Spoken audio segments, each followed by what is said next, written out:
Good evening everybody and welcome back to another episode of Rift Amps.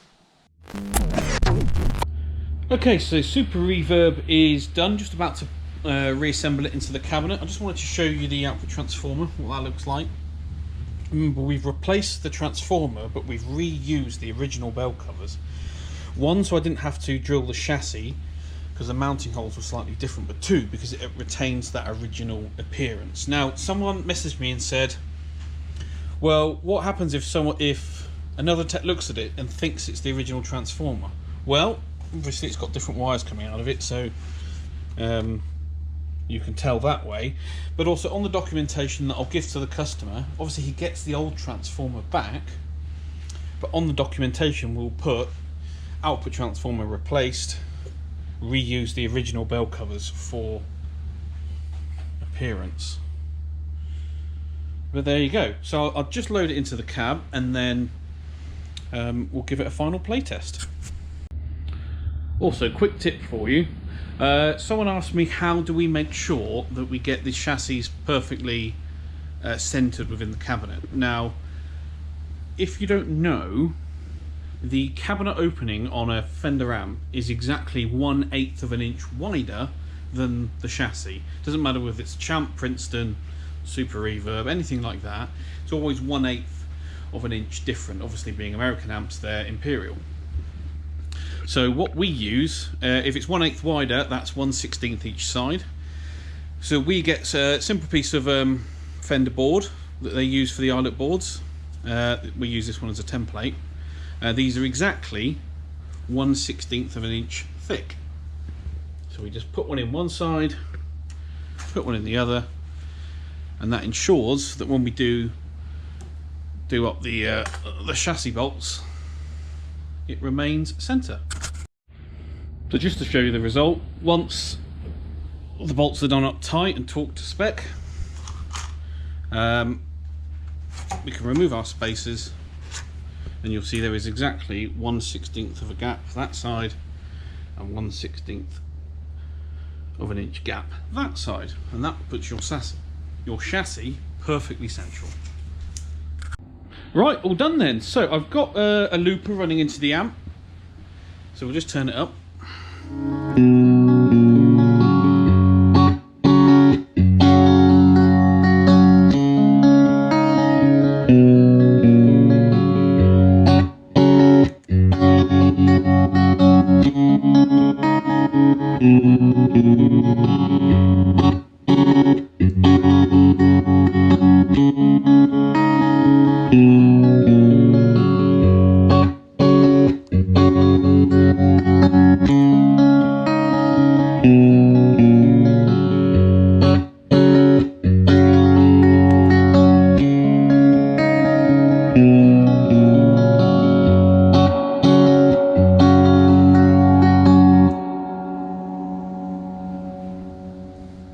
There we go, one Super Reverb.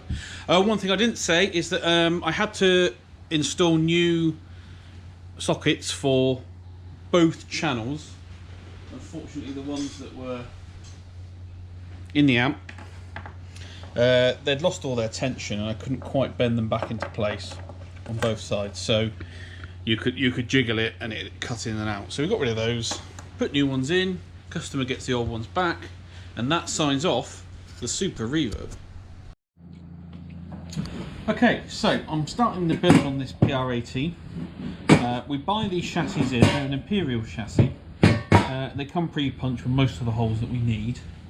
There are a couple that we need to add for certain things that we do. The main one is that we don't use a captive mains cable on our builds.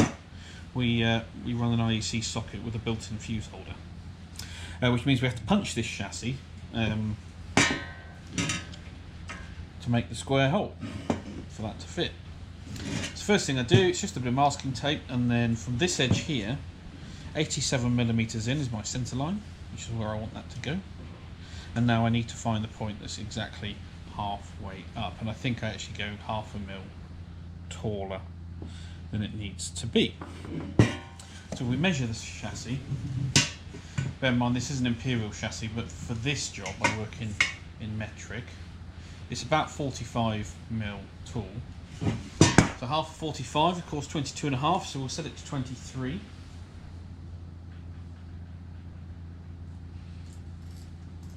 Remember, you also have to allow for the thickness of the pencil, so I can just get that on there. I have to do this weirdly so you can see. 23mm from the bottom edge gives me my centre point. Now all I've got to do is punch that, drill it 13mm, and then we can use our chassis punch.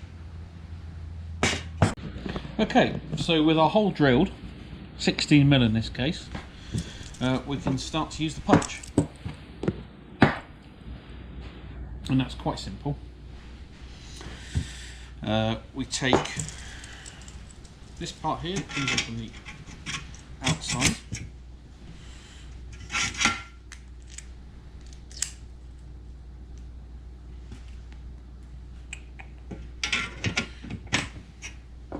We've got our cutter itself. And then we've got a nut on the back.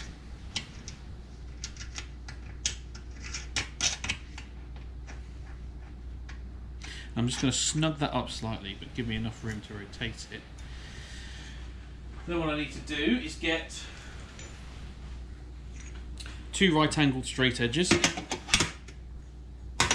in there, and that allows me then to get that perfectly square, exactly where I want it. And we can just snug that up.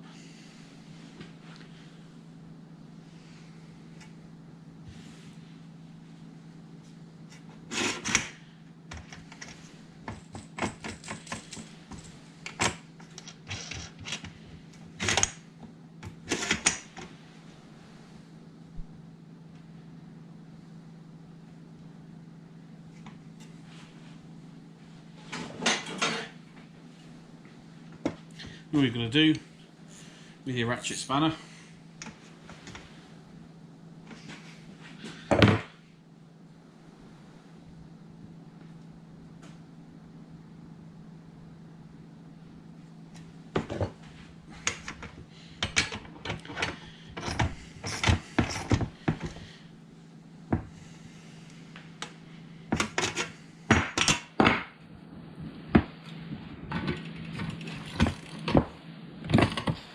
crank that through.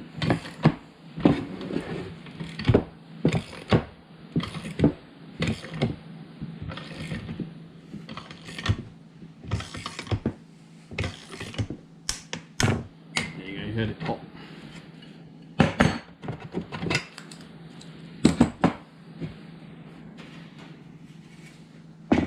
And there we have it. So we can now offer up our socket.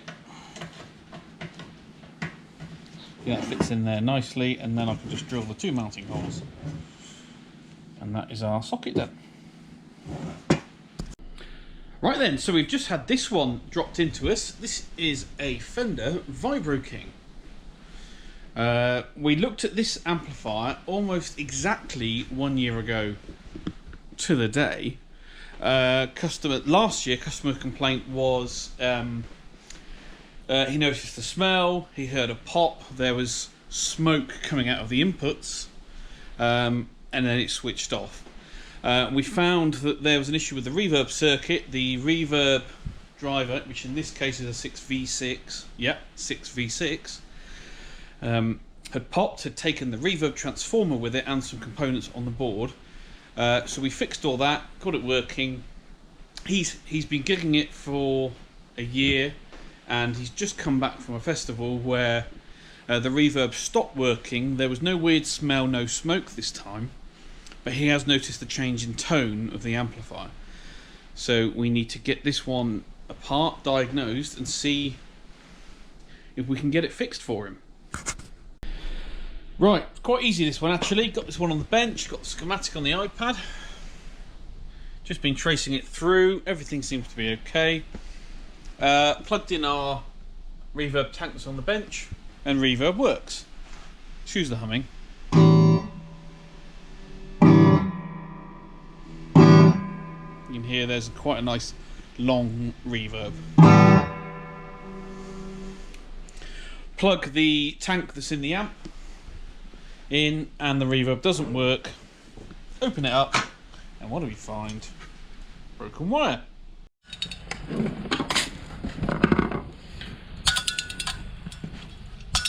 Okay, reverb tank. Green wires come off, which is the signal wire on the output. So we're just going to resolder that back on. We'll check all the other connections too, but it shouldn't take us 5 minutes. Just wait for the soldering iron to warm up. Just while we're at it, we'll take a photo for the customer.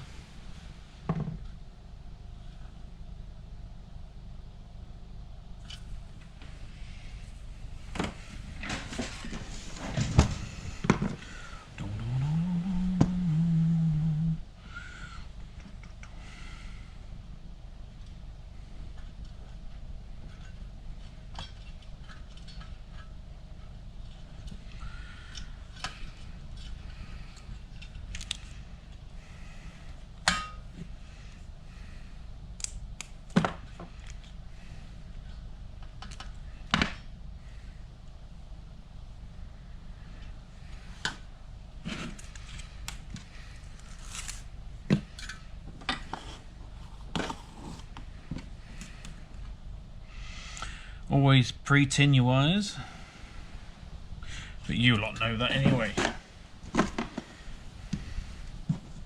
We'll just remove the old solder from the terminal.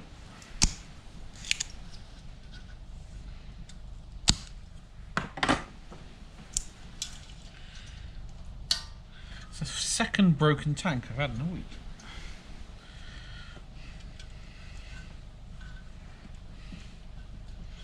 I want this to go behind there, and then through, and then we can just solder that on.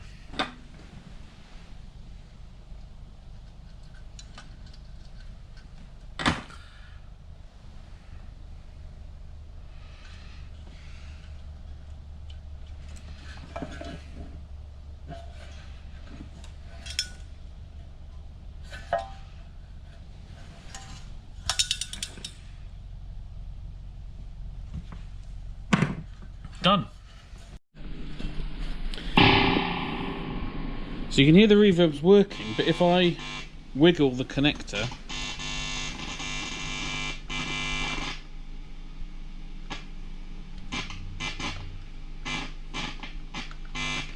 you can hear it's playing up. I think we've got a dodgy socket there. If I can't tension it, then it's going to need a new tank. So there you go, replacement tank.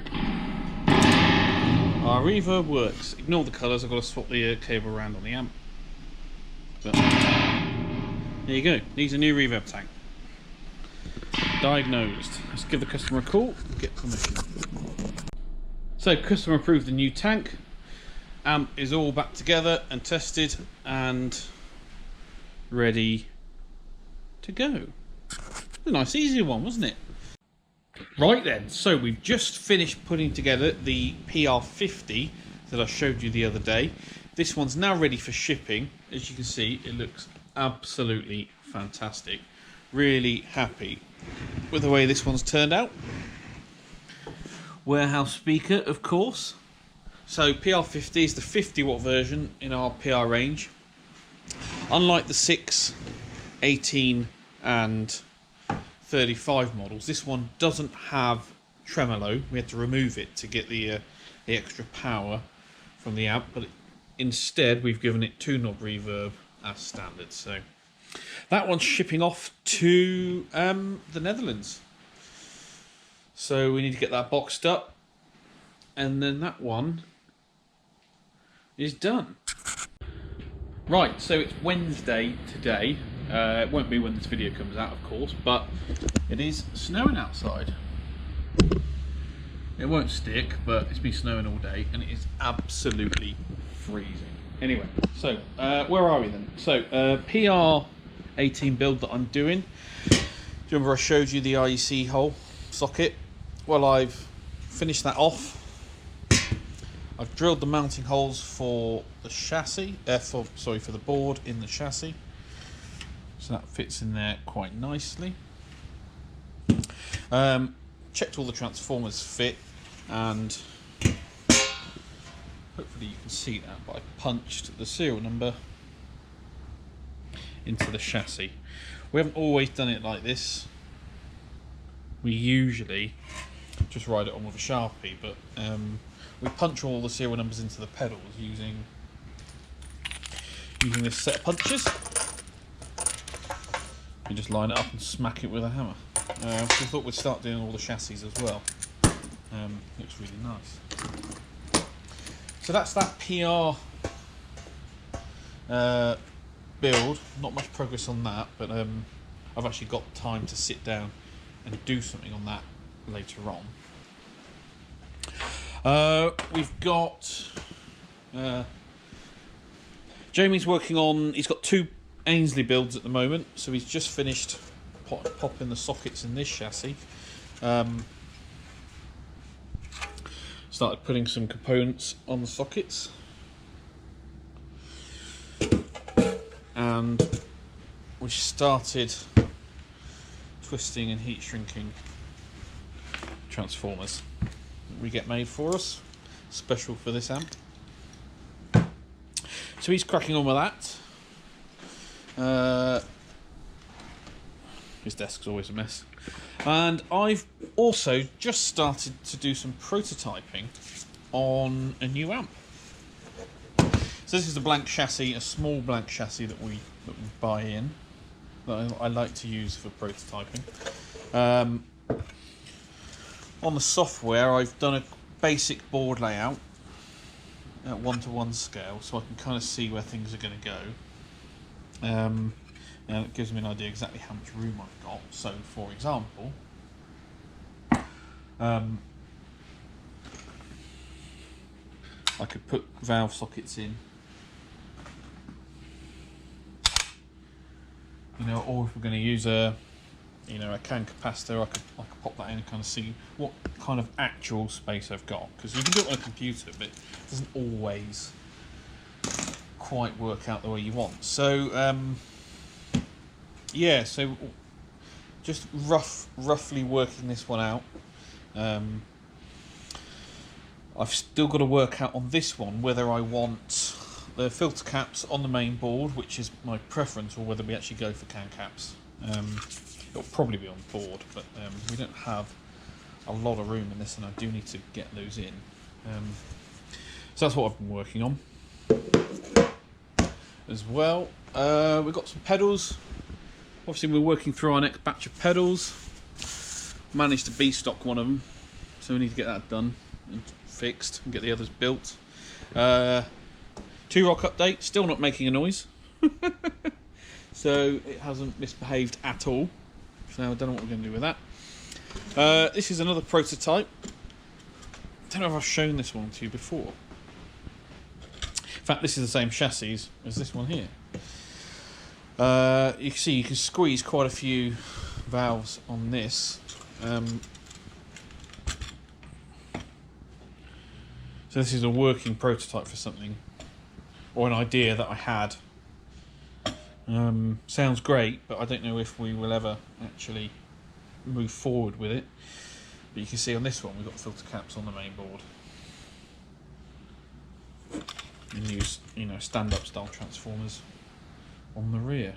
And as you can see on the front, you've got room for 1, 2, 3, 4, 5, probably 6 knobs if you use a separate, on-off switch with a built-in light and a single input. So it's quite a flexible chassis for small builds.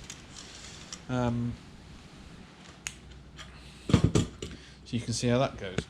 Right, so tomorrow we've got a guy coming in to build a 5E3 Tweed Deluxe. We've been running these courses for a year.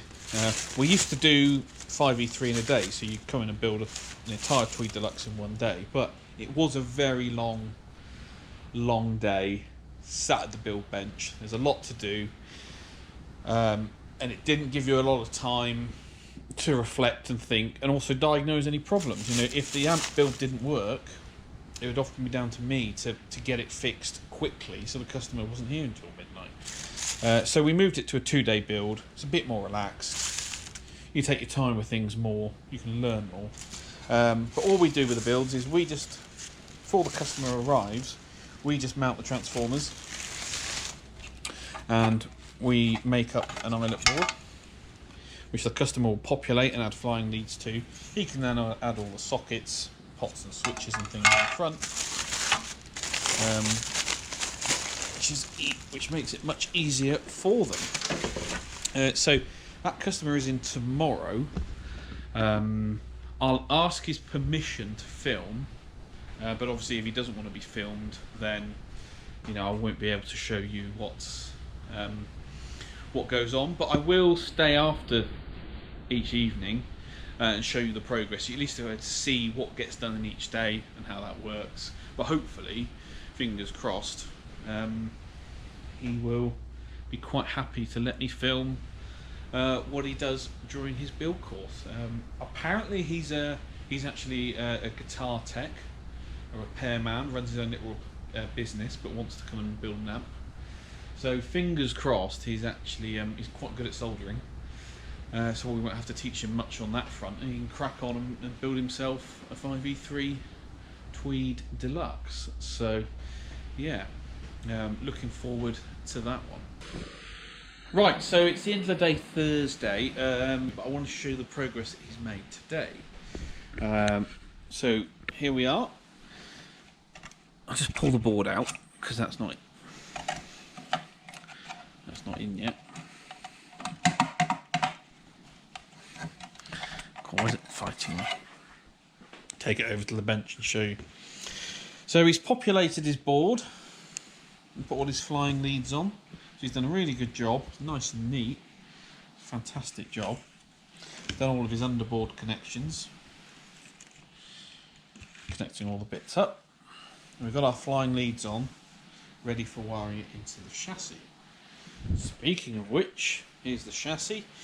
We've got the transformers mounted, we've got our valve sockets in,